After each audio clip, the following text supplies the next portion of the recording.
What if the world's biggest financial mystery isn't how much countries owe, but who they actually owe it to? Today, nearly every nation on Earth is carrying debt. The United States owes more than $38 trillion, the highest level in its history. The European Union carries roughly $14 trillion. Japan owes close to $9 trillion. Even oil-rich states like Saudi Arabia and export-driven giants such as Germany and China continue to borrow enormous sums. At first, that sounds like a simple story. Governments borrow, creditors lend, but then a troubling question appears. If almost everyone is in debt, who is left to collect? Welcome to The Financial Historian, where money, power, and history collide, and where nothing is ever as straightforward as it seems. Most people think of debt as a burden, a liability, something that weakens a nation. But in reality, debt has become something far more important. It is one of the foundations upon which the modern world is built. Every major war, every financial crisis, every boom and every collapse, all of them have been supported by an invisible framework of borrowed money. And if you follow that chain of lenders and borrowers long enough, you eventually arrive at an unsettling conclusion. The world is not simply indebted to someone else. In many ways, it is indebted to itself. But that doesn't mean everyone shares the rewards equally. If the benefits of debt were distributed fairly, the global economy would look very different today. So how did humanity arrive at a point where total global debt has climbed beyond $315 trillion, almost 3 times the value of everything the world produces in a year? To answer that question, we need to leave the modern financial system behind and travel back more than 3 centuries. Long before credit cards, before online inking, before digital transactions connected the world in seconds, the idea of national debt was born under very different circumstances, not in the trading floors of Wall Street, but on the battlefields of Europe. The year was 1694. England was fighting an expensive war against France. The conflict was draining the kingdom's treasury. Gold reserves were running dangerously low. Without fresh money, the war effort was on the verge of collapse. Desperate for a solution, the crown turned to the only people who still had capital, the country's wealthy merchants and financiers. A remarkable agreement was reached. They would provide the money the government desperately needed. In return, the crown promised something unprecedented, a permanent stream of interest payments, guaranteed by future tax revenues. To oversee this entirely new financial arrangement, a new institution was created, the Bank of England. Its creation marked one of the greatest turning points in financial history. For the first time, a government could spend money it hadn't yet collected, and investors received something even more valuable than gold. A promise backed by the full authority of the state. Unlike gold, that promise could be bought, sold, and traded from one investor to another. That promise became the modern government bond, the small financial innovation that would eventually grow into the foundation of today's global financial system. The model spread rapidly. France embraced it. The Dutch refined and expanded it. And after winning its independence, the United States relied on the very same idea to finance both the Revolutionary War and its expansion across the continent. From that moment on, national debt was no longer viewed as a sign of weakness. Instead, it became a symbol of credibility, because the ability to borrow meant something incredibly important. It meant investors believed your country would survive long enough to pay them back. From that moment on, a nation's ability to borrow became a reflection of its ability to govern. Access to credit was no longer a sign of weakness. It became a measure of trust. Centuries ago, empires expanded their power by conquering territories in search of gold. Today, they pursue capital instead, not by raising armies, but by issuing government bonds. The battlefield never disappeared. It simply moved from open fields to financial markets and national balance sheets. More than 300 years later, debt has become one of the world's most valuable financial products. The United States now owes more than $38 trillion. Japan's debt has surpassed $9 trillion. And globally, total borrowing continues to grow at an astonishing pace, adding roughly $1 trillion every 100 days. Every government borrows, every major bank lends, and almost every citizen participates in the system, whether through taxes, pension funds, savings accounts, or investment portfolios. In one way or another, We are all connected to debt, some as borrowers, others as creditors, many as both. Which brings us back to the question that has been following us since the beginning: who is actually holding the other side of the debt? To answer that, there's only one place to begin: the United States. Because America's debt is no longer just a national issue, it has become one of the pillars supporting the global financial system. Of the country's $38 trillion in national debt, roughly half is held by public investors rather than by other branches of the U.S. government, and those investors may not be who you expect. Nearly 2/3 of that publicly held debt belongs to American institutions: commercial banks, pension funds, mutual funds, insurance companies. Even the Federal Reserve itself, the remaining third, around $9 trillion, is owned by foreign investors. Japan holds the largest foreign share, with close to $1 trillion in U.S. Treasury securities. China follows with roughly $800 billion. Behind them come countries such as the United Kingdom, Luxembourg, and Belgium. This is why one of the most common assumptions about global finance is only partially true. People often say that America is deeply indebted to China. Technically, that's correct, but it tells only a small part of the story. China owns only about 2% of the total U.S. national debt. The overwhelming majority is owned by America itself. The U.S. Treasury issues government bonds.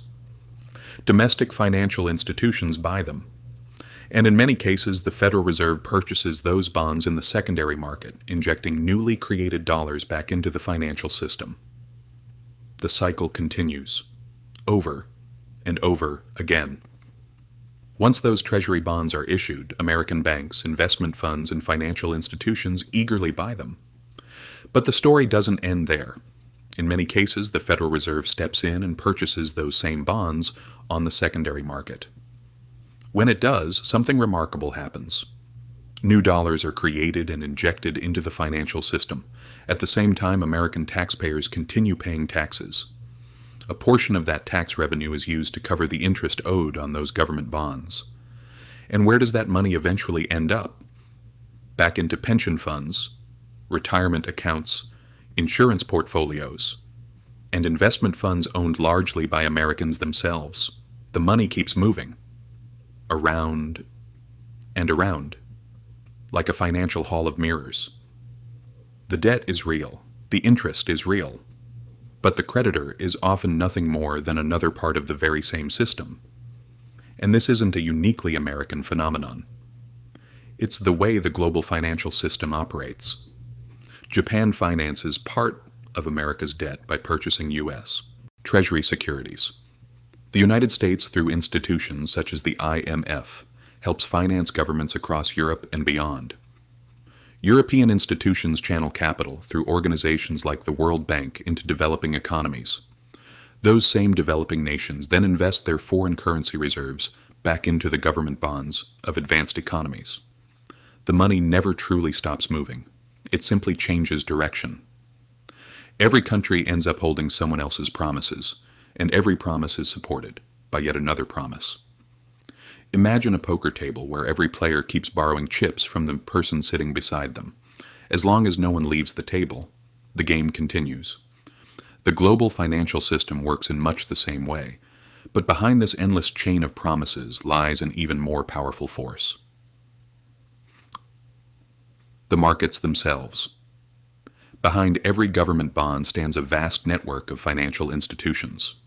Hedge funds managing trillions of dollars, pension funds safeguarding the savings of millions, sovereign wealth funds investing national fortunes, and central banks that influence the flow of money across the entire world. These institutions are the true referees of global credit. They decide which governments can borrow cheaply, and which must pay a heavy price simply to stay afloat. And the moment that confidence begins to disappear, everything can change. Currencies lose their value. Governments face political turmoil. Entire economies can be pushed to the edge, almost overnight. In the end, democracy may decide who governs a nation, but the markets often decide whether that nation can survive, and standing at the center of this entire system is its most powerful institution, the central bank. not merely a manager of debt, but one of its greatest creators. Whenever institutions like the Federal Reserve or the European Central Bank purchase government bonds, they aren't simply moving existing money from one place to another. They create new money. With a single transaction, what appears as a liability on one balance sheet instantly becomes an asset on another. This is one of the quietest, yet most powerful transformations in modern finance. Every dollar circulating through the global economy represents a promise made somewhere else. Behind every banknote, every coin, every digital payment, lies a corresponding unit of debt. Money doesn't exist independently of the system. It is born from it. For decades, this enormous machine has continued operating for one simple reason: trust. As long as investors believe governments will continue paying interest, even if the original debt is never fully repaid, the system keeps moving forward. The wheels never stop turning. But every financial system depends on one fragile ingredient: confidence. So what happens when confidence disappears? We've already seen the answer. In 2010, Greece became the world's warning signal. Its government could no longer convince investors that its debts were sustainable. Confidence evaporated. Bond markets panicked.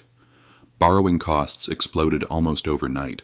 Whenever institutions like the Federal Reserve or the European Central Bank purchase government bonds, they aren't simply moving existing money from one place to another. They create new money. With a single transaction, what appears as a liability on one balance sheet instantly becomes an asset on another. This is one of the quietest, yet most powerful transformations in modern finance. Every dollar circulating through the global economy represents a promise made somewhere else. Behind every banknote, every coin, every digital payment, lies a corresponding unit of debt. Money doesn't exist independently of the system. It is born from it. For decades, this enormous machine has continued operating for one simple reason: trust. As long as investors believe governments will continue, when the system begins to crack, the invisible creditors suddenly become impossible to ignore. The International Monetary Fund, credit rating agencies, institutional investors, and the anonymous bondholders, whose decisions can reshape the future of entire nations. Yet something remarkable happens after almost every financial crisis. The system doesn't disappear. It simply resets. Old loans are replaced with new ones. Existing debt is restructured. Fresh bonds take the place of maturing ones. The balance sheet changes, but the machine keeps running, because in the 21st century, government debt is rarely designed to be eliminated. It's designed to be rolled over. This is one of the biggest misconceptions in modern economics. Most governments have no intention of paying off their national debt completely. Not next year. Not in the next generation. Perhaps not ever. That isn't a conspiracy. It's how the system was built to function. When you or I borrow money, we're expected to repay the principal. Eventually, the debt comes to an end. Governments operate by a different set of rules. Instead of eliminating old debt, they issue new government bonds to refinance it. Economists call this rolling over debt. In practice, it means replacing yesterday's obligations with tomorrow's promises. Over time, interest becomes the real product. The debt itself simply remains in motion. In many ways, interest has become the price governments pay for stability, a kind of financial rent that keeps the system alive. The global economy now depends on that continuous flow, like a shark that must keep swimming to survive. The financial system must keep refinancing to keep breathing. Today's monetary system isn't held together by repayment. It's held together by confidence. Take the United States. Its $38 trillion in national debt is unlikely to disappear. Instead, those obligations will continue to be refinanced as older bonds mature. Japan offers an even more striking example, paying interest, even if the original debt is never fully repaid. The system keeps moving forward. The wheels never stop turning. But every financial system depends on one fragile ingredient: confidence. So what happens when confidence disappears? We've already seen the answer. In 2010, Greece became the world's warning signal. Its government could no longer convince investors that its debts were sustainable. Confidence evaporated. Bond markets panicked. Borrowing costs exploded almost overnight. For decades, it has continuously rolled over its debt, which now exceeds 250% of its GDP. And yet, Japanese government bond yields have remained remarkably low. Why? Because investors aren't expecting the debt to vanish. They're expecting the system to continue. They're expecting the next bond to replace the last one. For global investors, government bonds, especially U.S. Treasury securities, aren't viewed as dangerous liabilities. They're viewed as some of the safest assets in the financial world. Pension funds depend on them. Banks use them as high-quality collateral. Central banks hold them as reserve assets. They form one of the foundations upon which global finance is built. And that's the great paradox. The system depends on governments not paying off every dollar they owe. Because if they actually did, one of the world's most trusted financial assets would simply disappear. Imagine Washington announcing tomorrow that every cent of U.S. national debt had been repaid. At first, it might sound like a historic victory, but the consequences would be enormous.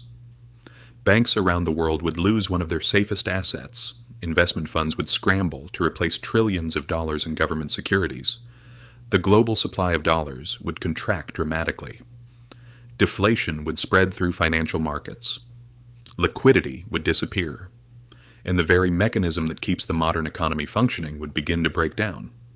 In other words, paying off the debt completely wouldn't save the system. It could destabilize it. So governments do the exact opposite of what most people expect. Instead of eliminating debt, they continue issuing more of it. Not recklessly, not randomly, but with careful rhythm. Because in today's financial system, debt isn't a malfunction. It's the heartbeat. Every pension fund, every mortgage, every investment portfolio, every financial market, they all move to the same pulse. This is why promises to eliminate the national debt or balance the budget forever often misunderstand how the system actually works. The objective has never been to make debt disappear. The objective is to keep it sustainable, affordable, and above all trustworthy enough that investors never stop believing in it. Because the moment belief begins to fade, the numbers themselves stop mattering. Confidence collapses. Borrowing costs surge. Markets freeze. And an economy built upon an endless chain of promises begins to seize. That is the real secret behind sovereign debt. The goal was never to repay every dollar. The goal was to ensure the world never stopped believing that it could be repaid. It is, at its core, a self-reinforcing cycle of confidence. As long as that confidence survives, the numbers can continue growing almost without limit. But confidence doesn't benefit everyone equally.